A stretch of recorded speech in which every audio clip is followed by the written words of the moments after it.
ஆண்டவர் உங்கள் ஞானத்தை பெருக செய்வார். உங்களுடைய அறிவின் பெருக்கத்தை பார்ப்பீங்க. நான் ஒரு லெஸ் மார்க் எடுக்கிறேன், இன்றிலிருந்து உங்களுடைய மார்க் இன்க்ரீஸ், அதுக்கான வேலைகளை இதோ இந்த இன்க்ரீஸ் இயர்ல நீங்க பார்க்க போறீங்க. எதெல்லாம் நடக்கல இல்ல நடக்கும் இன்க்ரீஸ். எதெல்லாம் விளைச்சல் இல்லாத தோட்டத்தை பார்த்து பேசுங்க. அந்த தோட்டத்தை பார்த்து சொல்லுங்க, எங்கள் தேவனாகிய கர்த்தர் எல்லாத்தையும் இன்க்ரீஸ் பண்ண போறாரு. ஹல்லேலூயா, ஆமென். தேவன் தந்த இந்த நன்மையான வருஷங்களுக்காக நான் கர்த்தரை ஸ்தோத்திரிக்கிறேன். ஆமென். ஆண்டவருடைய அந்த பிரசன்னம், தேவனுடைய நடத்துதல், தேவனுடைய கிருபை, தேவனுடைய தயவு, தேவனுடைய திட்டங்கள், தேவன் வைத்த சகலத்தையும் 2023 நம்முடைய வாழ்க்கையில், நம்ம குடும்பத்தில், நம்ம சபையில், நம்ம ஊழியங்களில் பார்க்கிற எல்லா கேட்குற ஒவ்வொரு ஜனங்களுடைய வாழ்க்கையில் தேவன் அவருடைய திட்டத்தை நிறைவேற்றினார் என்பதற்காக நல்லா கரங்களை உயர்த்தி, தகப்பனே உங்கள் திட்டம் 2023 எங்கள் வாழ்க்கையில் நிறைவேறியதற்காய் ஸ்தோத்திரம், நீ செய்த சகல நன்மைக்காய் ஸ்தோத்திரம் சொல்லுகிற யாவருக்கும் wish you happy new year. ஆமென். 2024 வந்திருக்கிற யாவரையும் இயேசு கிறிஸ்துவின் நாமத்தினாலே நான் அன்போடு கூட நான் வரவேற்கிறேன். தேவன் 2023 செய்ததை காட்டிலும் 2024 செய்ய போகிற எல்லா நன்மைகளுக்காய், எல்லா விதமான காரியங்களுக்காய் ஆண்டவருக்கு கோடி கோடி ஸ்தோத்திரம். நீங்கள் நினைக்கிறீங்க 2024 எப்படி இருக்கும் என்று, ஆனால் ஆண்டவருக்கு தெரிந்தது தான் உங்களுடைய கண்கள் பார்க்க போகிறது. அவர் தாயின் கருவிலே நம்மை தெரிந்து கொண்டதை போல 2024 நம்ம எப்படி உயர்த்தி வைக்க போறாரு, நம்ம எப்படி ஆசீர்வாதமாக இருக்க போகிறோம், எப்படி சாதிக்க போகிறோம், எப்படி இந்த பூமியில் தலை நிமிர்ந்து நிற்க போகிறோம் என்பதை தேவன் கண்டிருக்கிறதை இன்றைக்கு நற்செய்தியாய் உங்களுக்கு ஒரு வாக்குத்தத்தமாய் இந்த ஆராதனையில் இன்றைக்கு வந்திருக்கிற கேட்கிற யாவருக்கும் 2024 the blessing year நாங்கள் டிக்ளேர் பண்ணுற இந்த ஜீசஸ் நேமில். ஆமென். நல்லா சந்தோஷமாக மனமகிழ்ச்சியோடு கூட ஆண்டவருடைய அந்த பிரசன்னத்தில் இன்னும் நமக்கு தேவன் வைத்திருக்கிற வாக்குத்தத்தங்களை நம்ம பார்க்க போகிறோம். ஒவ்வொரு ஆண்டில் ஒவ்வொரு வசனங்களை வைத்து அந்த வசனத்தின் அடிப்படையில் வார்த்தைகளை கேட்டு பலனடைஞ்சிருக்கிறோம். நம்ம வார்த்தை நம்ம பலப்படுத்தியிருக்கிறது, வார்த்தை நமக்கு நன்மை செய்திருக்கிறது, வார்த்தை சகலத்தையும் நமக்கு கூட்டி சேர்ந்திருக்கிறது, வார்த்தை உயர்த்தி வைத்திருக்கிறது. இன்னும் உயர்த்த வார்த்தையின் வல்லமை ஆண்டவர் நமக்கு வச்சிருக்கிறார். விசுவாசிக்கிறவங்க மாத்திரம் ஆமென். கர்த்தர் நல்லவர். ஆமென். சரி, இந்த நியூ இயர் சர்வீஸில் நம்ம ஒவ்வொரு ஆண்டுலேயும் உலகமே, எல்லா சபையும், எல்லா ஊழியக்காரர்களும், எல்லா ஜனங்களும் எதிர்பார்க்கறது என்னன்னா, ஆண்டவர் இன்றைக்கு என்னோடு கூட ஒரு வார்த்தை பேசுவாரா? எனக்கு பிரியமானவர்களே, ஆண்டவர் வேதத்தில் பேசுகிற எல்லா வார்த்தையும் நமக்கு பேசினது தான், நம்முடைய வாழ்க்கை தான், நம்ம குடும்பம் தான், நம்ம தலைமுறை தான், நம்ம சந்ததியை குறித்து தான் எழுதப்பட்டிருக்கு, பேசப்பட்டிருக்கு. ஆனால் ஒரு பெரிய சந்தோஷம் என்ன அப்படின்னா, வருடத்தில் இந்த முதல் நாளில் இந்த நியூ இயர் சர்வீஸ் உலகமே இந்த செலிப்ரேட், உலகமே கொண்டாடக்கூடிய ஒரே பண்டிகை இல்லையா? இன்னைக்கு ஒவ்வொரு தேசங்களுக்கு ஒவ்வொரு பண்டிகை இருக்கலாம், ஒவ்வொரு நாடுகளுக்கு ஒவ்வொரு விதமான கலாச்சாரத்தின்படி அவர்கள் பண்டிகை நாட்களை கொண்டாடலாம். ஆனால் கர்த்தரோ உலகம் முழுவதுமாய், உலகத்தில் இருக்கிற எல்லா மதங்கள், எல்லா இனத்தாரர்கள், எல்லா பாஷைக்காரர்களை கொண்டாடக்கூடிய ஒரே செலிப்ரேட் அப்படின்னா இந்த நியூ இயர் சர்வீஸ் தான். ஆமென். அது உலகத்துக்கு மாத்திரமல்ல, எல்லா சபைகளுக்கும், எல்லா தெய்வ பிள்ளைகளுக்கும், எல்லா ஜனத்துக்கும் இது ஒரு பெரிய செலிப்ரேட் இந்த நாள். ஆமென். இந்த நாளில் நம்ம எதிர்பார்க்கறது என்னன்னா, இன்றைக்கு ஒரு வார்த்தை விசேஷமாய் இல்லையா? எல்லா நாளும் தேவன் பேசுவார். இன்னைக்கு ஏதோ ஒரு விசேஷமா, இன்னைக்கு ஏதோ ஒரு விசேஷமான காரியத்தை ஆண்டவர் என் வாழ்க்கையில் பேசுவார் அப்படின்ற நம்பி வந்திருக்கிற கேட்குற உங்களுக்கு ஒரு விசேஷம் உண்டு. பக்கத்தில் பார்த்து சொல்லுங்க, இன்றைக்கு இந்த வருடத்துக்கு ஏற்ற விசேஷமான வார்த்தைகள் உங்களுக்கு உண்டு. ஆமென் சொல்லுங்களேன். ஆமென். சரி, எப்பயுமே பார்த்தீங்க அப்படின்னு சொன்னால் ரொம்ப செலக்டடாக நிறைய வார்த்தைகளை நம்மோடு கூட பேசுவார். ஆனால் நான் என்ன கேட்டேன் அப்படின்னு சொன்னால், ஆண்டவரே 2024 எனக்கு ஒரு வார்த்தை தாங்க. எனக்கு ஒரு பெரிய சப்ஜெக்ட் எல்லாம் வேண்டாம். ஏன்னா நீங்கள் ஒரு வார்த்தை சொன்னால் போதும், ஆமென், அது என் வாழ்க்கை மாறும் என்ற ஒரு நம்பிக்கை எனக்கு ரொம்ப பெருசாக இருக்குது. எத்தனை பேர் ஆமென் சொல்கிறீங்க? ஒரே ஒரு வார்த்தை, பல காரியங்கள், பல சம்பவங்கள் வேதத்தில் சொல்லப்பட்டது. இன்னைக்கு அநேக காரியங்கள் பேசப்பட்டதை அநேக வாசிக்கலாம், அநேக செய்திகளை எடுக்கலாம் இல்லையா? ஆனால் எனக்கு 2024க்கு ஒரே ஒரு வார்த்தை எனக்கு தாங்க ஆண்டவரே, ஒரே ஒரு வார்த்தை, அந்த ஒரு வார்த்தை எனக்கு போதுமானது என்று சொல்லி சில நாட்களாய் நான் வேதத்தில் பல வார்த்தைகளுக்குள்ளே போனேன். இந்த ஒரு வார்த்தை இது நல்லா இருக்குமா, இது எங்கள் சபைக்கு, எங்கள் சபை ஜனங்களுக்கு, என்னோடு கூட இணைந்திருக்கிறவர்கள், என்னோடு கூட பயணம் செய்கிற யாவருக்குமே இது பொருத்தமாக இருக்குமா அப்படின்னு சொல்லி பல வார்த்தைகள் எனக்குள்ள பேசப்பட்டாலும், எனக்கு அது ஒரு பெரிய ஒரு வெளிப்பாடாக இருந்தாலும், ஆனால் இன்றைக்கு இந்த நேரத்தில், இந்த சமயத்தில் பார்க்குற யூடியூப் எங்களுடைய சப்ஸ்கிரைபர் பார்க்குற உங்களுக்கும் எந்த நேரத்தில் நீங்கள் இதை திறந்து பார்த்தாலும் இன்றைக்கு உங்களோடு கூட அவர் பேச வல்லவராக இருக்கிறார். எத்தனை பேர் ஆமென் சொல்றீங்க? ஆமென். தேவன் செய்ய நினைத்தது ஒரு நாளும் தடைப்படாது என்பதை நாம் அறிந்திருக்கிறோம். கர்த்தர் செய்ய நினைத்தது, தகப்பன் நம்மளுடைய ஜீவியத்தில், நம்மளுடைய வாழ்க்கையில் அவர் செய்ய நினைத்தது நமக்கு தடை படவே படாது. ஒரு ஆமென் சொல்லுங்களேன். சரி, ரொம்ப நேரம் உங்களை இழுத்துட்டு போக எனக்கு விருப்பம் இல்லை. ஒரே ஒரு வார்த்தை நான் சொல்லி சில காரியங்களை உங்களுக்காக என்ன பண்ண போகிறேன், நான் ஜெபிக்க போகிறேன்.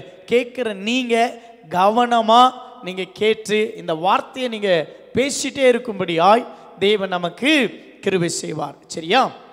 சரி, அடுத்தவர்கள் வாசிக்கலாம்.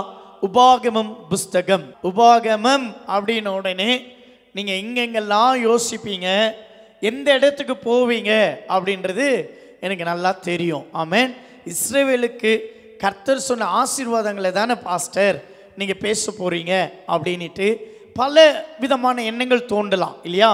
இந்த உபாகமம் புஸ்தகம் அப்படின்னா ஒரு சின்ன ஒரு இன்ட்ரோடக்ஷன்ஸ், உபாகம் புஸ்தகத்தை குறித்து ஒரு சின்ன இன்ட்ரோடக்ஷன். உபாகம் புஸ்தகம் மோசே எழுதினது இல்லையா? உபாகமம் அப்படின்னா இரண்டாம் சட்டம் அப்படின்ற ஒரு மீனிங். ரெண்டாம் சட்டம் அப்படின்னா அப்போ முதல் சட்டத்தை மாற்றி சில நிறைய ஆசீர்வாதங்களுக்கு வழியாய் எழுதப்பட்ட இரண்டாம் சட்டம் தான் இந்த டியூட்டோனமி, உபாகமம் இல்லையா? இந்த உபாகமம் எங்கெல்லாம் புதிய ஏற்பாட்டில் பார்க்கலாம் அப்படின்னா, ஆண்டவராகிய இயேசு பேசுகிறார். அவர் உபவாசத்தில் இருக்கும்போது இல்லையா, ஞானஸ்தானம் எடுத்து வனாந்தரத்தில் போய் அவர் உபவாசிக்கும் போது, பிசாசினால சோதிக்கும் போது அங்க ஒரு வார்த்தை சொல்லப்படுது, மனுஷன் அப்பத்தினாலும் மாத்திரமல்ல தேவனுடைய வார்த்தையினால பிழைப்பான். இது எங்கேருந்து எடுக்கப்பட்டதுன்னா, இது உபாகமம் புஸ்தகத்திலிருந்து தான். இயேசு வாசித்து பிசாசு என்ன செய்கிறாரு, ஜெயிக்கிறார். இப்போ ஒரு நம்பிக்கை வந்திருக்கோம், இப்பயே ஒரு பலன் வந்திருக்கிறோம். எதிலெல்லாம் எங்களால் ஜெயிக்க முடியலையோ இன்றைக்கு இந்த ஆண்டு வரக்கூடிய வாக்கு தத்தத்தை வைத்து நாங்கள் சகலத்தை ஜெயிக்க போகிறோன்ற ஒரு பெரிய நம்பிக்கை உங்களுக்கு வந்திருக்குன்னு சொல்லி நான் விசுவாசிக்கிறேன். ஆனால் நான் இன்னும் வாக்கு தத்தத்தை சொல்லலை. எத்தனை பேர் இதுக்கு ஒரு ஆமீன் சொல்ல போறீங்க? ஆமென். பாருங்க, பிசாசுனால சோதிக்கப்படும் போது, வனாந்தரத்தில் பிசாசுனால சோதிக்கப்படும் போது இல்லையா, மத்திய 4:10 வரைக்கும் பார்த்தீங்கன்னா சோதிப்பை குறித்து சொல்லுகிறது. இந்த வசனம் பார்த்தீங்கன்னா உபாகமம் 3ஆம் அதிகாரத்தில் 13வது வசனம் இல்லையா, 8ஆம் அதிகாரத்தில் 3வது வசனமும் 6ஆம் அதிகாரத்தில் 13வது வசனத்திலையும் இதை எடுத்து தான் இயேசு அங்கே பேசுகிறார்.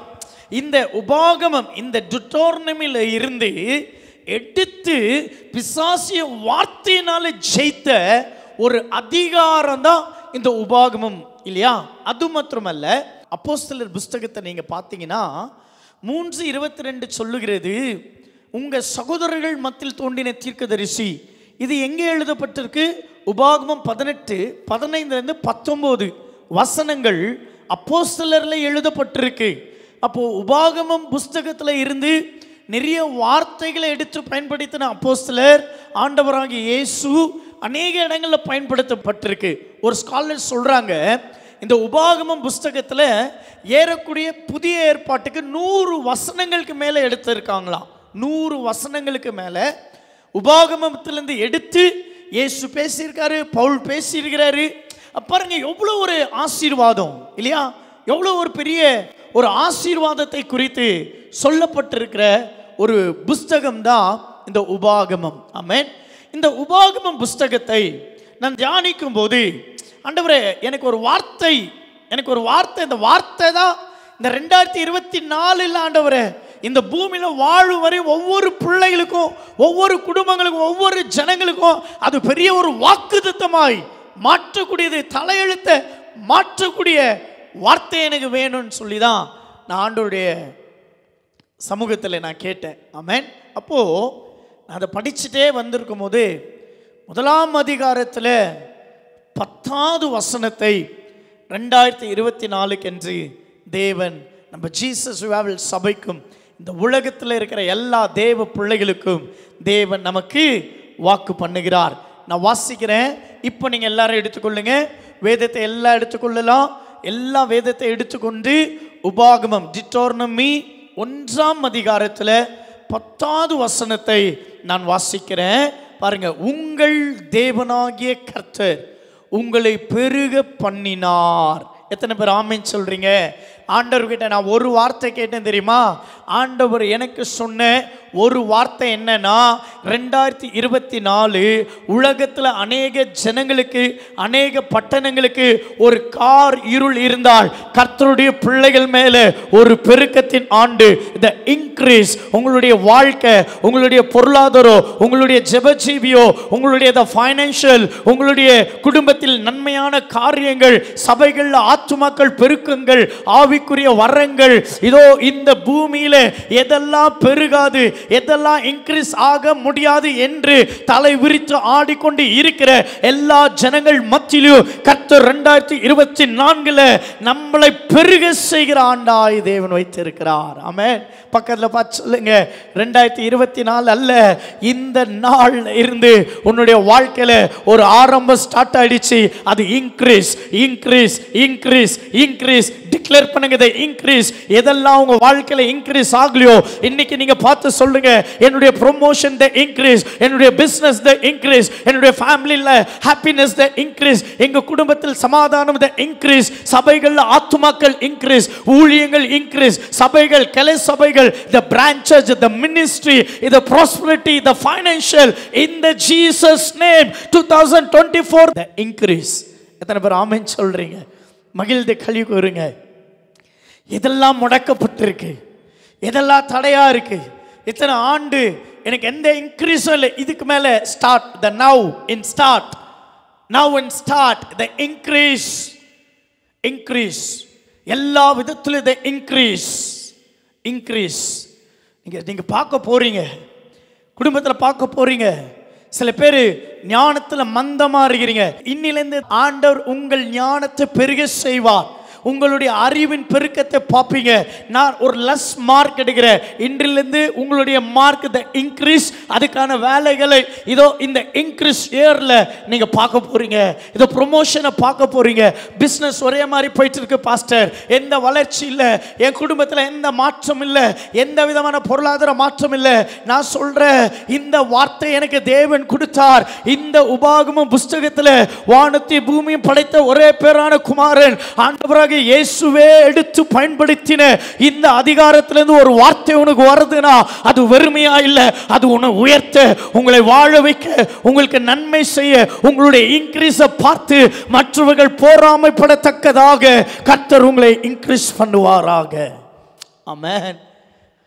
ஆரோனை பார்த்து பொறாமைப்பட்டார்களாம். உங்களை பார்க்கும்போது ஒரு ஜெல்லஸ் வரும் பாருங்க. உங்களை பார்க்கும்போது எப்படி நீ மட்டும் செழிப்பாகிற, எப்படி நீ மட்டும் எல்லாத்திலும் வளர்ந்துங்கிற, எப்படி நீ கையிக்கிறதெல்லாம். எத்தனை பேர் ஆமென் சொல்றீங்க? இப்போ பாருங்க, வேதம் சொல்லுகிறது, ஜெனிசிஸ் சாப்டர் 26 and 12 சொல்லுது, ஈசாக்கு விதைத்தான், அவன் 100 மடங்கு இந்த இன்க்ரீஸ். எத்தனை பேர் ரிசீவ் பண்றீங்க இந்த வார்த்தை? 100 மடங்கு இன்க்ரீஸ் நான் பேசுகிறேன். உங்களுடைய பொருளாதாரம் 100 மடங்கு இந்த இன்க்ரீஸ். உங்க வாழ்க்கையின் ஜீவியத்தில் 100 மடங்கு the increase. Amen. ஈசாக்கு விதைத்தாராம், 100 மடங்கு பெருக செய்தாராம். the increase இழந்தது எல்லாம் தாவீது திருப்பி கொண்டாராம். the increase. எத்தனை பேர் ஆமென் சொல்றீங்க? increase. ஒன்றுமில்லாம தேவனுடைய வார்த்தையை கேட்டு விசுவாசித்து வந்த ஆபிரகாமுக்கு ஒரு இன்க்ரீஸ். வானத்தின் நட்சத்திரங்களைப் போல, கடல் மண்ணை போல திரளான ஆசீர்வாதம். உன் கண்களை நீ ஏறெடுத்து பார், உன் கண்ணு கெட்டாத தூரத்துக்கு அந்த பூமியின் பரப்பளவை இன்க்ரீஸ் பண்ணி ஆபிரகாமின் சந்ததி என்று சொல்லி நமக்கு வாக்கு பண்ணினவர். அவர் இன்றைக்கு சொல்லுகிறார், உங்களுடைய the land the increase ஆகட்டும். கட்டப்படாத வீடுகள் கட்டப்படுவதாக. எந்த வீடுகள் கட்டப்படாம தடையா இருக்கிறதோ அந்த வீடுகளை தான் நான் இன்க்ரீஸ் பேசுகிறேன். the increase. ஆமென். எத்தனை பேர் விசுவாசிக்கிறீங்க? ஒன்றுமில்லாம கோலும் தடியுமா இருந்த யாக்கோபை பெருக செய்தார். இது இன்க்ரீஸ். பேதுரு பயந்து ராவெல்லாம் பிரயாசப்பட்டு ஒன்றும் அகப்படல. இத்தனை ஆண்டு ஒன்றும் அகப்படல. உன்னுடைய பிரயாசத்தை மட்டும்தான் நீங்க வைத்து வாழ்ந்து கொண்டு இருக்கிறீங்க. ஆனா ஆண்டவர் இன்றைக்கு சொல்லுகிறார், உன் படகு நிரம்பி வளையும். பக்கத்துல இருக்கிற போட்டை கூப்பிட்டு நிரப்பத்தக்கதாக ஏராளமான இந்த மீன்கள் இன்க்ரீஸ். மீனாத ப்ராஸ்பரிட்டி இந்த ஆண்டுல உங்களுடைய prosperity will release in the Jesus name. increase. Amen. விசுவாசிக்கிறீங்களா? பல வார்த்தைகள் வரலாங்க. இந்த இடத்துல, இந்த நாட்டில் இது நடந்துச்சு, இந்த பட்டணத்தில் இது நடந்துச்சு, இந்த தேசத்தில் இது நடந்துச்சு. இப்படியான ஒரு காரிருள், இப்படியான மரணங்கள், இப்படியாய் கூட உலகம் ஒரு அழிவு, உலகம் ஒரு காரில் பல வார்த்தைகள் வரலாம். ஆனால் தேவ பிள்ளைகளுக்கு ஒரே ஒரு வார்த்தை, எந்த சூழ்நிலையிலும் நீங்க சொல்லுங்க, ஆண்டவர் என் தேவனா, உங்கள் தேவனாகிய கர்த்தர் உங்களை பெருக பண்ணுகிறார். உங்கள் தேவனாகிய கர்த்தர் உங்களை இன்க்ரீஸ் பண்ணி இருக்கிறார். the increase. Amen. the promise word என்ன? increase. எதெல்லாம் நடக்கல, இல்ல நடக்கும். increase. எதெல்லாம் விளைச்சல் இல்லாத தோட்டத்தை பார்த்து பேசுங்க. அந்த தோட்டத்தை பார்த்து சொல்லுங்க, எங்கள் தேவனாகிய கர்த்தர் இந்த ஆண்டு எங்களுக்கு இன்க்ரீஸ் பண்ணுவாரு, எல்லாத்தையும் இன்க்ரீஸ் பண்ணுவாரு, எல்லாத்தையும் இன்க்ரீஸ் பண்ண போறாரு. ஆமென். முடியல நினைச்சு கலங்கி இருந்தான். ஏராளமான இன்க்ரீஸ், ஏராளமா எதிர்பாராத அவ்வளோ ஏராளமான இந்த இன்க்ரீஸ். இன்னைக்கு நீங்க நினைக்கலாம், எப்படி இது? எஸ், பைபிள் சொல்லுது, ஆண்டவருடைய வார்த்தை சொல்லுகிறது. ஆண்டவர் இன்க்ரீஸ் பண்றாராம். எல்லாத்தையும் இதை இன்க்ரீஸ். யார் என்ன சொன்னாலோ, என்ன சட்டங்கள் வந்தாலோ, எந்த இடத்துல எந்த மாதிரி செய்திகள் வந்தாலோ, உங்களுக்கு ஒரு நற்செய்தி என்னன்னா, the increase the start. increase the start. முடங்கி இருக்கிற இந்த பிசினஸ் எல்லாம் இந்த இன்க்ரீஸ் ஆக போகுது. பேங்க்ல இருக்கிற கிரெடிட் எல்லாம் இந்த மைனஸ் ஆக போகுது. ஆமென் சொல்லுங்க. உங்க பேங்க் பேலன்ஸ் இன்க்ரீஸ் ஆகும். உங்களுடைய பொருளாதாரங்கள் இன்க்ரீஸ்.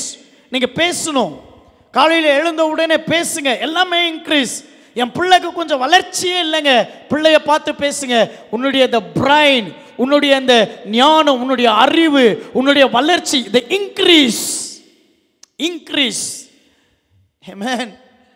முடங்கி இருந்தது போதும், ஒளிஞ்சி இருந்தது போதும். இப்ப இன்க்ரீஸ் எப்படி நான் விசுவாசிக்கணும்? நீங்க நல்லா பாருங்க, ஆதியாகமம் 50ஆம் அதிகாரத்துல நீங்க 24, 25 அந்த வசனங்கள்லாம் நீங்க பார்த்தீங்க அப்படின்னு சொன்னா நல்ல ஒரு வார்த்தை. அது யோசேப்பு சாகிறதுக்கு முன்னாடி ஒரு வார்த்தை சொல்லியிருப்பார். யாராவது சொல்ல முடியுமா? உயிரோடு இருக்கிறாரு, மனுஷன் உயிரோடு இருக்கிறாரு. இப்போ உயிரோடு இருக்கிற மனுஷன் சொல்றாரு, நான் செத்தா என்னை நீங்கள் அடக்கம் பண்ணக்கூடாது.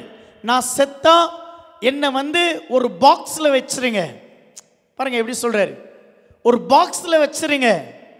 என்னுடைய ஜனம், என்னுடைய இஸ்ரவேலர்கள், அவர்கள் வாக்குத்தத்தம் பண்ணப்பட்ட தேசத்துக்கு போவாங்க. என்னை புதைச்சா கானான்ல தான் புதைக்கணும். நீங்க நல்லா பாருங்க, இது யோசேப்பு சொல்றது 400 வருஷத்துக்கு முன்னாடி. 400 வருஷம், 400 இயர் த பேக். யோசிச்சு பாருங்க, ஒரு நாள் இல்லை, ஒரு ஆண்டு இல்லை, 1 or 2 இயர்ஸ் இல்லை, 400 இயர்ஸ். 400 வருஷத்துக்கு பின்னாடி யோசேப்பு சொல்றாரு, நான் செத்தா என்னை நீங்க புதைக்க கூடாது, என்னை என்ன பண்ணும், ஒரு பாக்ஸில் தான் நீங்க வைக்கணும். இப்போ பாக்ஸில் வச்சாச்சு. யோசேப்பு மரித்த பின்பு அவரை பாக்ஸில் வச்சுட்டாங்க. இப்போ 400 ஆண்டு கழித்து பாருங்க, 400 ஆண்டு, 400 இயர்ஸ். இமேஜின் பண்ண முடியல, யோசிக்கவே முடியல. இந்த ரெவலேஷன் நான் படிக்கும்போது, இந்த வார்த்தை படிக்கும்போது, மனுஷன் 400 வருஷத்துக்கு முன்னாடியே தான் எலும்பை புதைக்காதீங்க, என் எலும்பை ஒரு பாக்ஸில் வைங்கன்னு சொன்னார். ஆனால் எகிப்தியர்கள், இஸ்ரவேலர்கள் எகிப்தை விட்டு புறப்படும் போது யோசேப்புடைய எலும்புகளை சுமந்து கொண்டு போனார்களாம். ஹலோ, யோசேப்புடைய எலும்பு. இப்போ யோசேப்புடைய எலும்பை எங்க எடுத்துன்னு போய் புதைக்கிறாங்க? எந்த இடம் வாக்குத்தத்தமோ அந்த வாக்குத்தத்தம் பண்ணப்பட்ட அதே இடத்துல புதைக்கிறாங்க. அப்போ நீங்க இதுல கற்றுக்கொள்ள வேண்டியது என்ன அப்படின்னா, மனுஷன் உயிரோடு இருக்கும் போதே ஒரு தொலைதூர பார்வை. உங்க பார்வை எப்படியோ அப்படிதான் உங்க பாதை. எத்தனை பேர் ஆமீன் சொல்ல முடியும்? உங்களுடைய பார்வை எதுவோ உங்க பாதை அதுதான். உங்க பார்வை என்னுடைய லைஃப்ல 2024 இருந்து the start my life, the increase, the promotion, in the prosperity, in the spiritual, in the church, the growing, in the congregation, the build. எதெல்லாம் கட்டப்படல, எதெல்லாம் வாங்க முடியல, அது எல்லாம் எங்களுக்கு இன்க்ரீஸ் ஆகும்னு சொல்லி ஃபர்ஸ்ட் நீங்க பார்வையில பாருங்க. உங்க பாதை தானா அந்த இடத்துக்கு போகும். விசுவாசிக்கிறவங்க மாத்திரம். நீங்க பார்வையில பார்க்காம பாதையில பார்க்க முடியாது. நீ பார்வையில பாரு, பாதை வரும். ஆபிரகாம் முதலாவது அவர் பார்த்தது என்ன தெரியுமா? கர்த்தர் எனக்கு சொன்னதை அவர் செய்வார். ஆனா ஆபிரகாமுக்கு சொன்னார், ஆபிரகாமே உன் கண்களை நீ ஏறெடுத்து பார். பார்க்கும்போது கால் போகல, ஃபர்ஸ்ட் பார்வை தான் போச்சு, அப்புறம் தான் கால் போச்சு. யோசேப்புக்கு ஃபர்ஸ்ட் பார்வை போனது, அப்புறம் தான் யோசேப்புடைய எலும்பு போனது. ஹலோ, இருக்கிறீங்களா? ஃபர்ஸ்ட் பார்வை. இப்ப இருப்பதை காட்டிலும் எங்க சபையில காங்கிரிகேஷன் 4 மடங்கு. எங்க சபையுடைய காங்கிரிகேஷன் இன்க்ரீஸ். நான் பேசுறேன், நான் பார்க்கிறேன், நான் பார்க்கிறத ஒரு நாள் என்னுடைய பாதை அவ்வழியாய் நடக்கும், அவ்வழியாய் நடக்கும். இஸ்ரவேலர்கள் பயந்தாங்க, எப்படி நான் நடப்பேன்? நான் அங்கேயே இருந்திருக்கலாமே, அந்த பாடிலே இருந்திருக்கலாம், அந்த வேதனையிலே இருந்திருக்கலாம், அந்த கஷ்டத்திலே இருந்திருக்கலாமே. நான் செத்தாலும் பரவாயில்ல, நான் அங்கேயே இருந்து ஏதோ நான் கஞ்சி கூழ குடிச்சு செத்துட்டு இருக்கேன். சார், நீ செத்து போகணுன்றதுக்காக ஆண்டவர் உங்களை அழைச்சிட்டு வரல, உங்களை அழைச்சிட்டு வந்ததே உங்களை பெருக செய்யும்படி. இதை இன்க்ரீஸ், ஆமென், இன்க்ரீஸ். நான் நிறைய ஒரு பெரிய வசனமே பெருசா சொல்லணுன்றது இல்லைங்க. நான் கேட்டது ஒரே ஒரு வேர்டு, ஆண்டவரே ஒவ்வொரு ஆண்டும் ஒரு பேரா நான் படிச்சிருக்கிறேன், ஒரு சாப்டரை நான் ப்ராமிஸோட பேசியிருக்கிறேன், ஒரு சென்டென்ஸை ப்ராமிஸோட பேசிக்கிறேன். ஆனால் 2024 எனக்கு ஒரு சாப்டர்ல நீ ஒரே ஒரு வார்த்தை சொல்லு, என் வாழ்க்கை மாறும் என்ற அந்த வார்த்தையை விசுவாசித்து நான் கேட்கும் போது ஆண்டவர் சொன்னாரு, உங்கள் தேவனாகிய கர்த்தர் உங்களை பெருக பண்ணுவாராக. ஆமென், பெருக பண்ணுவாராக. எதெல்லாம் பெருக்கம் இல்லை, இதெல்லாம் பெருகல, இதெல்லாம் இன்னும் பெருகல பாஸ்டர், இன்னும் அப்படியே போயிட்டு இருக்கு. பயப்படாதீங்க, தி ஸ்டார்ட். பயப்படாதீங்க, ஸ்டார்ட். பாஸ்டர் பிரச்சனை தலைக்கு மேல போகுது, உன்னுடைய பார்வை கரெக்டா திருப்பி பாரு. பிரச்சனைகள் மூழ்குகிற தேவன் உங்களோட கூட இருக்கிறாரு. எத்தனை பேர் ஆமென்றீங்க? இப்ப பார்வையில பிரச்சனை, பார்வையில பிரச்சனை. எலிசா சொல்றாரு, அவர்களிடத்தில் இருப்பதை காட்டிலும் நம்மிடத்தில் இருக்கிறவர்கள் ஏராளமானவர்கள். பார்வையில் பிரச்சனை, சரியா பார்க்கல, சரியா பார்க்காததுனால எஜமானனே நம்ம என்ன செய்யறோம், நீ சரியா பாரு. உங்க பார்வை எப்படியோ உங்க பாதை எப்படி. Take the prophecy word. ஆமென். இந்த ப்ராஃபஸியை நீங்க எடுத்துக்கங்க. உங்க பார்வை எப்படியோ உங்க பாதை அப்படி.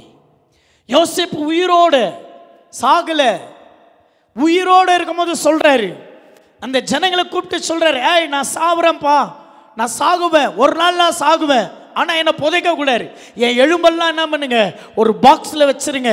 அப்ப எங்க தான் புதைக்கணும்? எனக்கு ஒருத்தர் இருக்காரு, அவர் தான் என்னை உயர்த்தி இன்னைக்கு சிங்காசனத்தில் உட்கார வச்சிருக்கிறாரு. என்னை உயர்த்தினவர், என்னுடைய எலும்புகள்ல ஒரு வாக்குத்தத்தம் இருக்குப்பா. இந்த வாக்குத்தத்தம் எங்க தெரியுமா? ஆமென். 400 வருஷம் பிஃபோர் சொல்றாரு.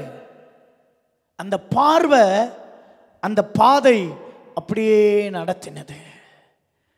இன்னைக்கு நிறைய பேருடைய கன்ஃபியூஷன்ஸ், நிறைய பேருடைய கன்ஃபியூஷன்ஸ். உங்க கால் அந்த பகுதியில் போல, கால் அந்த பகுதியில் போல, இன்னும் கால் என் சொந்த வீட்டை மெதிக்கல, இன்னும் கால் என்னுடைய பெரிய பிஸ்னஸ் பார்க்கல, இன்னும் என்னுடைய கால் நிறைய ஊழியங்களை செய்யல, இன்னும் என்னுடைய கால் இல்லை. First see your vision. நீங்க உங்க பார்வையை ஃபர்ஸ்ட் பாரு. உங்க பார்வை தெளிவா இருந்தா, உங்க பார்வை தெளிவா இருந்தா உங்கள் பாதை கரெக்டா இருக்கு. உங்க பார்வை தெளிவா இல்லைன்னா உங்க பாதை தெளிவா இல்லை. இன்னைக்கு எத்தனை பேர் நீங்க 2023 இந்த வேலை போகணும்னு சொல்லி வேற டைவர்ட் ஆயிருக்கீங்க? எத்தனை பேருடைய இந்த கமிட்மெண்ட்ஸ் இப்படி சொல்லுவாங்க தெரியுமா? இந்த ஜான்வரி 1 வந்தா சில விஷயங்களை சொல்லுவாங்க. நான் காலையில் 5 சாப்டர் நான் பைபிள் படிக்கிறேன், 2 hours நான் ப்ரேயர் பண்ணுறேன், 2 days நான் இந்த பாஸ்டிங் பண்ணுறேன், என்னுடைய டைத்தை காட்டிலும் நான் எக்ஸ்ட்ரா சீடு கொடுக்குறேன், நான் இதை செய்கிறேன், நான் என்னை டெடிகேட் பண்ணியிருக்கிறேன். அந்த 2023 ஜான்வரி 1 நீங்கள் டெடிகேட் பண்ணீங்களே, அந்த பாதையில் நடந்தீங்களா? ஏன் அந்த பாதையில் நிற்கல? சர்ச்சில் ஏன் ஸ்ட்ராங்காக நிற்க முடியல?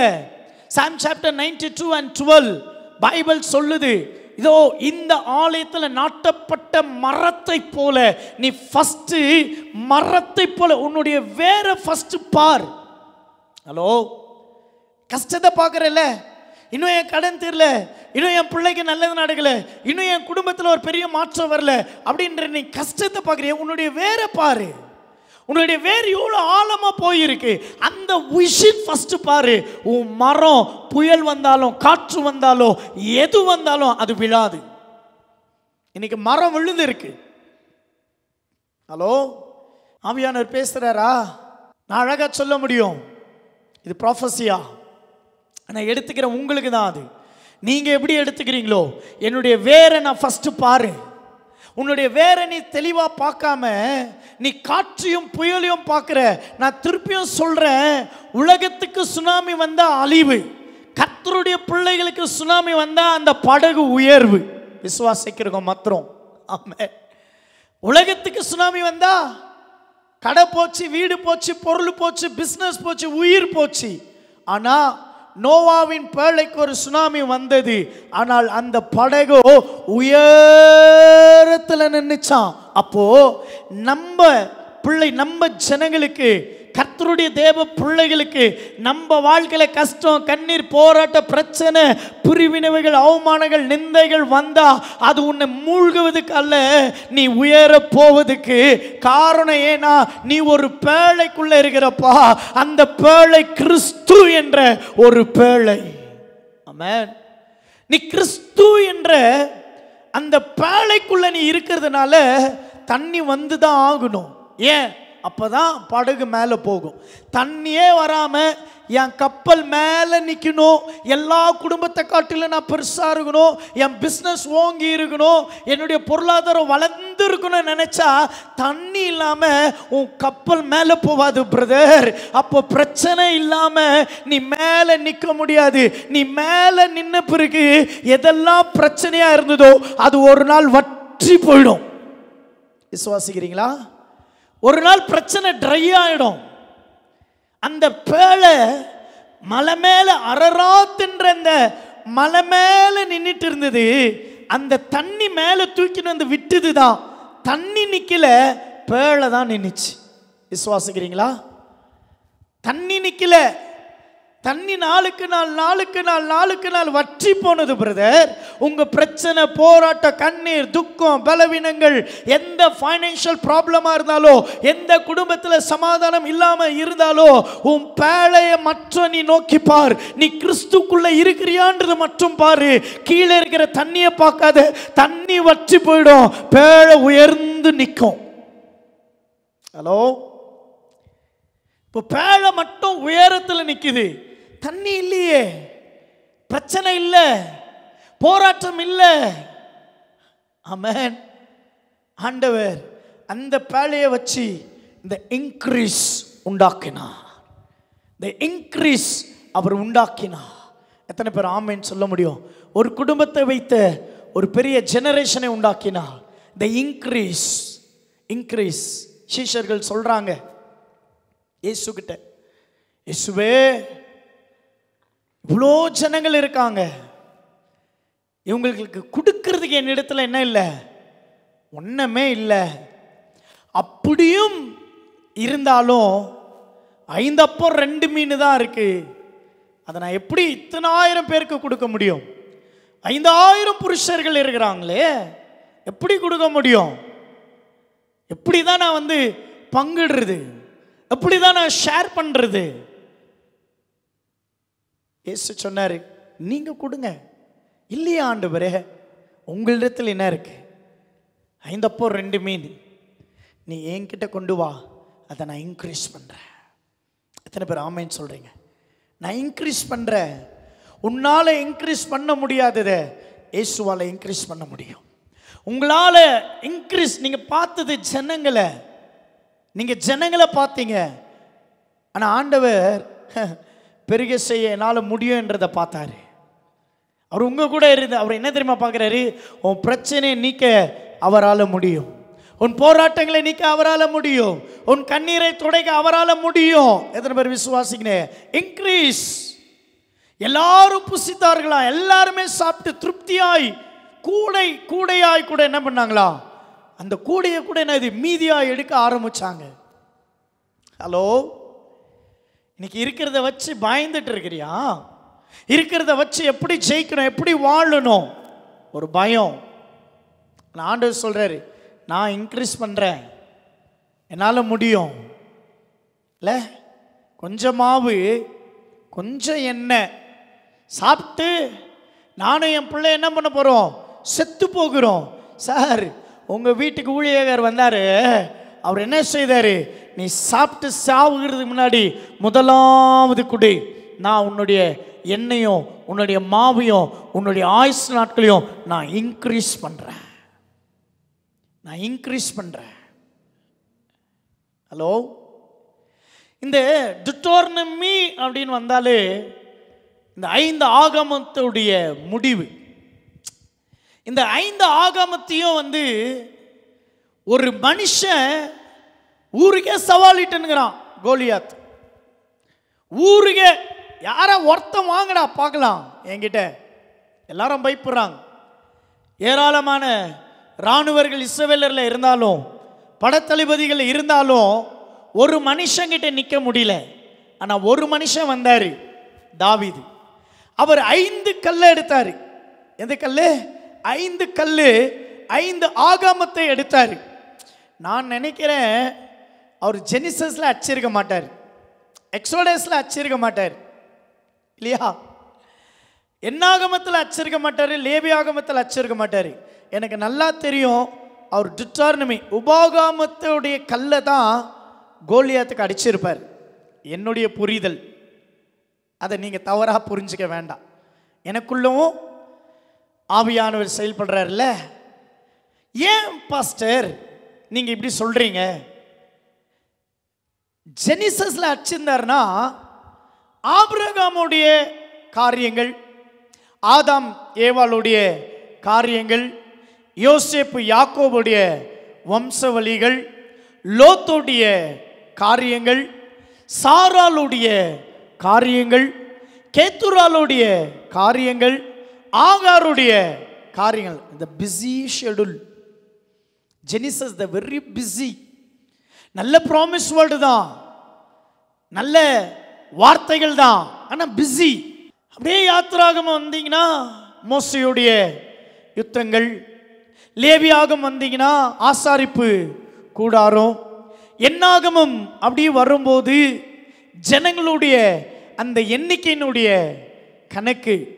ஆனால் இயேசு அந்த ஓல்டு டெஸ்ட்மெண்ட்லேருந்து ஒரு நியூ டெஸ்ட்மெண்ட்டுக்கு ஒரு வேர்டு எடுத்துருந்து எக்ஸோடஸில் இல்லை, ஜெனிசஸில் இல்லை, உபாகமத்தில் இயேசு எடுக்கிறாரு. அப்போ நான் நினைக்கிறேன், தாவீது ஒரு பெரிய பிசாசை தான் அடித்தான், கோலியாத் இல்லையா? ஆனால் புதிய ஏற்பாட்டில் ஜீசஸ் மேத்யூ சாப்டர் 4ல் பாஸ்டிங்கில் இருக்கும்போது ஒரு பிசாசியை ஜெயிக்கிறாரு. அந்த வசனம் எங்கேருந்து எடுத்தாரு? மனுஷன் அப்பத்தினாலும் மாத்திரம் அல்ல, தேவனுடைய வார்த்தையினாலும் பிழைப்பான்னு சொன்னாரு. அது எங்கேருந்து எடுத்தாரு? அது எங்கேருந்து எடுக்கப்பட்ட வார்த்தை? இது யோசிக்கணுமா, யோசிக்க கூடாதா? சொல்லுங்களேன். எப்படி 5 ஆகாமத்தை எப்படி கையில் தாவீது எடுத்தாரு? தாவீது எடுத்து ஒரு கல்லு தான் வந்து என்ன அடிச்சாரு? கோலியாத்துக்கு அடிச்சது ஒரே ஒரு கல்லு தான்.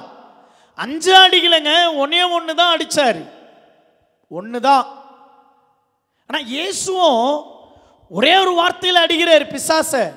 இவன் சொல்றான், நீ பசியா இருக்கிற, இந்த கல்லை அப்பமாக்கும் சொல்ற. மனுஷன் அப்பத்தினால மாத்திரம் அல்ல.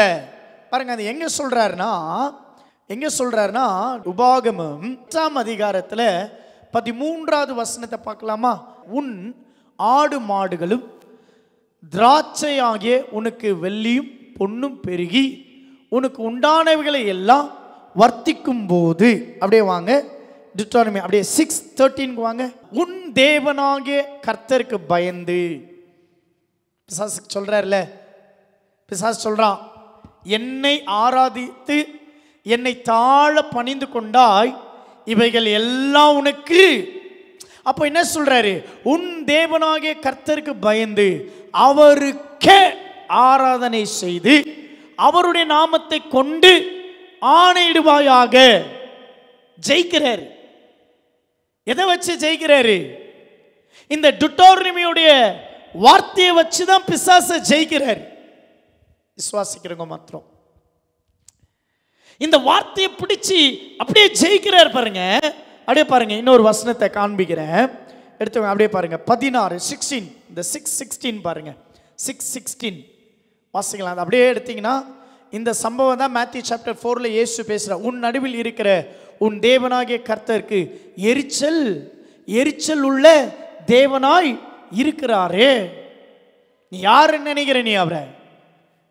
நீ அவர்கிட்ட மட்டும் என்ன பண்ணாத, நீ அவர்கிட்ட மட்டும் மோதாத. ஹலோ,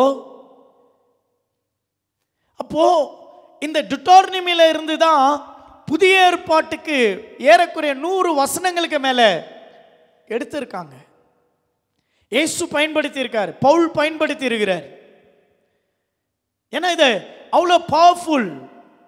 இந்த அவ்வளோ பவர்ஃபுல்லான இந்த வேர்டு, இந்த வார்த்தையில தான் ஆண்டவர் நம்மை பார்த்து சொல்றாரு, நமக்கு சொல்றாரு, உன் தேவனாகிய கர்த்தர் உங்களை இன்க்ரீஸ் பண்ணுவாராக, உங்களை பெருக பண்ணுவார். சின்னதா இல்லைங்க, பெருக பண்ணுவார். எப்படி பாஸ்டர் பெருக பண்ணார்? உன் பார்வை எவ்வளவு தூரத்துக்கு பார்க்குதோ அவ்வளவு தூரத்துக்கு உன்னுடைய பாதையை கொண்டு போவார்.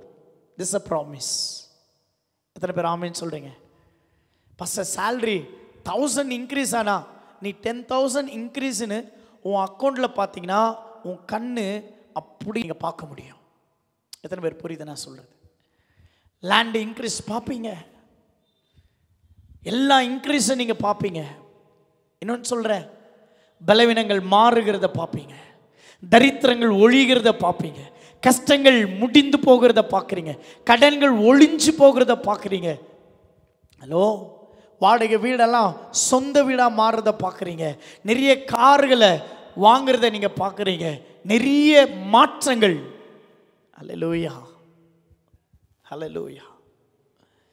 தேசத்தில் என்ன வேணாலும் சம்பவிக்கலாம். ஆனால் உங்களுடைய பெருக்கத்தை தடுக்க ஒருத்தரால முடியாது. ஏன்னா உங்களை பெருக செய்கிறவர் உங்கள் தேவனாகிய கர்த்தர். கோல்ட் ரேட் ஏறலாம். Mark my word, the gold rate increase ஆகிட்டே போகும். பர் கிராம் 10,000 வரைக்கும் போகும். 10,000 ரூபாய் வரைக்கும் போகும் ஒரு கிராம். பெட்ரோல் ரேட் ஏறும். இந்தியாவுடைய நிறைய இடங்களில் அபாயமான காரியங்களை கேட்பீங்க. சில பேங்க் க்ளோஸ்ட், சில பார்ட்னர்ஷிப் பேங்க் எல்லாம் சிங்கிள் டேக் ஓவர் பார்ப்பீங்க. சில ஃப்ளைட் கம்பெனிஸ் அந்த கம்பெனிஸ்களை நடத்த முடியாமல் வேற ஒரு கம்பெனிஸ்க்கு ஜாயின் பண்ணுறத நியூஸ்களை கேட்பீங்க. மலை பகுதிகளில், காடு பகுதிகளில், சமுத்திரத்தின் பகுதிகளில் சில எழுச்சி உண்டாகிறத, அபாயகரமான காரியங்கள் உண்டாகிறத நீங்கள் கேட்பீங்க. ஆனால் அதன் மத்தியில் கர்த்தருடைய பிள்ளைகளை மற்றும் இந்த இன்க்ரீஸ் பண்ணுறத எந்த இயற்கையும் தடுக்காது. அது கர்த்தராகிய தேவனே உங்கள் மத்தியில் இருந்து உங்களை பெருக பண்ணுவா. சமுத்திரம் கொந்தளிச்சது, காற்று சீறினது. ஆனால் ஒரு சிஷ்யருக்கும் ஒரு அடிப்படலை. அப்படிதான் சீரும், அப்படிதான் கொந்தளிக்கும். நான் அவருடைய சீஷன், நான் அவருடைய பிள்ளை, நான் பெருகுவேன், எனக்கு ஒரு பாதிப்பும் வராது. விசுவாசிக்கிறீங்களா? ஹல்லேலூயா. 2024 எலெக்ஷன், ஆமென். எந்த விதமான மாற்றங்கள் வந்தாலும் சபைகள் பெருகும், ஊழியங்கள் பெருகும், மிஷனரிகள் பெருகுவார்கள், இவாஞ்சலிஸ்ட் பெருவார்கள், வாலிப பிள்ளைகள் எழும்புவார்கள்.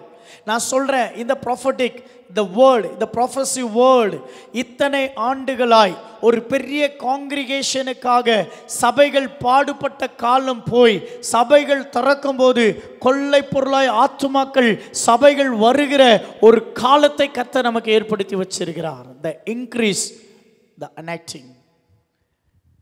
ஆண்டவர் அற்புதங்களை நம்ம தேசத்தில் செய்வார், நம்ம பட்டணங்களிலே செய்வார். மரித்தவர்களை எழுப்பக்கூடிய அந்த வல்லமை நம்ம தேசத்தின் ஊழியக்காரர்கள், ஏன் பார்க்கிற, கேட்கிற, பிரசங்கிக்கிற எங்களை கொண்டு உங்களை கொண்டு அவர் செய்ய வல்லவராய் இருக்கிறார். த இன்க்ரீஸ் எவ்ரிதிங், எல்லா விதத்தையும் பெருக செய்வார். எதை குறித்தும் கவலைப்படாதீங்க, எதை குறித்தும் பயப்படாதீங்க. உங்கள் பெருக்கத்தை தடுக்கிறவர்கள் ஒருவரும் இல்லை, ஒருவரும் இல்லை. அதனால தான் ஆண்டவர் எனக்கு சொன்னார், உபாகம் 1:10 ஆண்டவர் சொன்னார், உங்கள் தேவனாகிய கர்த்தர் உங்களை பெருக பண்ணுவார். இதோ இந்த நாளில் நீங்கள் வானத்தின் நட்சத்திரங்களைப் போல திரளாய் இருக்கிறீர்கள். விசுவாசிக்கிறீங்களா? உங்கள் பார்வை இல்லை, யோசிப்பு எப்படி பார்த்தாரு? 400 years பிஃபோர் உயிரோடு இருக்கும் போதே பார்த்தாரு. இன்னைக்கு நீங்கள் உயிரோடு இருக்கும் போது ஒரு சில காரியங்களை பார்க்கறதில்ல. நீங்கள் என்ன இப்போ பார்க்குறீங்களோ அதையே பார்த்துட்டு இருந்தால் அதை இன்க்ரீஸ் இல்லை. உங்கள் பார்வை எவ்வளோ தூரமோ உங்கள் பாதை அவ்வளோ தூரத்துக்கு வரும். ஆமென். ஆண்டவர் அப்படி செய்ய போகிறாரு. அப்படி நம்ம சபையை ஆசீர்வதிப்பார், நம்ம குடும்பங்களை ஆசீர்வதிப்பார், எல்லைகளை விரிவாக்குவார், நன்மையே செய்வார். அவர் நல்லவராக இருக்கிறார். எத்தனை பேர் விசுவாசிக்கிறீங்க? நமக்கு நன்மை செய்கிறவர். ஆமென். அவர் நல்லது தாங்க செய்ய தெரியும், அவருக்கு தீங்கு செய்ய தெரியாது. அவர் பாவம் அறியாத சுத்த கண்ணன். அவர் ஒரு நாளும் ஒரு போதும் அவருடைய பிள்ளைகளை விற்று கொடுக்க மாட்டார். ஒருவேளை தேசத்தில் இயற்கையினால் ஒரு பெரிய பேரழிவு வந்தாலும் அவர் எல்லா ஜனங்களையும் மீட்டெடுக்கிற தேவனாக இருக்கிறார். எல்லாரையும் பாதபட்சை பாராமல் உங்களை தாங்குகிறவர், உங்களை ஏந்துகிறவர், உங்களை சுமக்குகிறவர். அவர் உங்கள் நடுவில் இருந்து உங்களை பெருக பண்ணுவார். எழுந்து நிற்கலாமா? எல்லாருமே ஜெபிக்கலாமா? எல்லாருமே அப்படியே ஜெபிக்கலாம். Thank you Lord. ரே மாமா மாமா ஷேகே ரே பே ரே கே ரே பே ரே தே லே பே. ஆவியானவரே, பெருக்கத்தின் ஆண்டாண்டவரே, எங்கள் வாழ்க்கையில் எல்லாத்தையும் நாங்கள் இன்க்ரீஸ் பார்க்க போகிறோம். எங்கள் பிள்ளைகளுடைய ஜீவியங்களை நாங்கள் இன்க்ரீஸ் பார்க்க போகிறோம். நன்மையான இன்க்ரீஸையே நாங்கள் பெற்றுக்கொள்ள போகிறோம். சபை குடும்பங்கள், இந்த வார்த்தையை கேட்கிறவர்கள், ஒருவேளை நீ பலவீனத்தில் கஷ்டப்பட்டிருந்தா பலவீனம் மாறி சுகம் இன்க்ரீஸ் ஆகும். இந்த ஹீலிங் இன்க்ரீஸ் ஆகும். எந்தெந்த சூழ்நிலையில் நீங்கள் தடைப்பட்டு இருக்கிறீர்களோ அந்த தடையெல்லாம் நீக்கி உங்களுக்கு சமாதானத்தை கர்த்தர் இன்க்ரீஸ் பண்ணுகிறார். தகப்பனே, இந்த ஆண்டு முழுவதுமாக நம்முடைய கரம், இந்த ஆண்டிலேருந்து எங்களுக்கு இன்க்ரீஸ் ஸ்டார்ட் அப்பா. ஒவ்வொரு ஆண்டில் நாங்கள் பெருகி கொண்டே இருப்போம். எல்லா விதத்தில் நாங்கள் பெருகி கொண்டே போய்கொண்டு இருப்போம். சுவாமி, எங்களுக்கு நீங்கள் ஆரம்பித்து வைத்திருக்கிறீர். இந்த ஆரம்பத்தை எங்களுக்கு நீங்கள் நன்மையாக மாற்றி தந்திருக்கிறீர். அதற்கு நன்றி. மீதியான நேரத்தை உங்களுடைய கரத்தில் பிரசன்னத்தில் நாங்கள் விட்டு கொடுக்குறோம். எங்கள் வியூவர்ஸ், எங்கள் சப்ஸ்கிரைபர்ஸ், எங்கள் சேனல்ஸ், எங்கள் வார்த்தைக்கு கீழே இருக்கிற யாவரையும் நாங்கள் அதை இன்க்ரீஸ் பேசுகிற சுவாமி. ஆசீர்வாதங்களை பெற்றுக்கொள்ளட்டும். உங்கள் நாம மகிமைப்படட்டும். இந்தியா, எங்கள் தேசத்தை ஆசீர்வதியும். எங்கள் பட்டணங்களை ஆசீர்வதியும். உலகம் முழுவதுமாய் கூட எல்லா தேவ பிள்ளைகளுடைய வாழ்க்கையில் ஒரு பெரிய இன்க்ரீஸ், பெருக்கத்தை, நன்மையானதை நாங்கள் பார்க்க கேட்க கிருபை செய்யும். ஆசீர்வதிங்க. உடைய கரத்தில் விட்டு கொடுக்கிறோம். நல்ல பிதாவே. ஆமேன், ஆமேன், ஆமேன். அல்லேலூயா, ஆமேன். இந்த வார்த்தைகளை கேட்கிற பார்க்கிற உங்களும் இந்த ப்ராஃபஸியா வாக்குத்தத்தமாய் ஒரே ஒரு வேர்டு, த இன்க்ரீஸ். ஆமேன். உபாகமம் 1:10 உங்களை பெருக செய்வார்கள். உங்களை ஆசீர்வதிப்பார். ஆமேன். Wish you happy new year. May God bless you. Amen.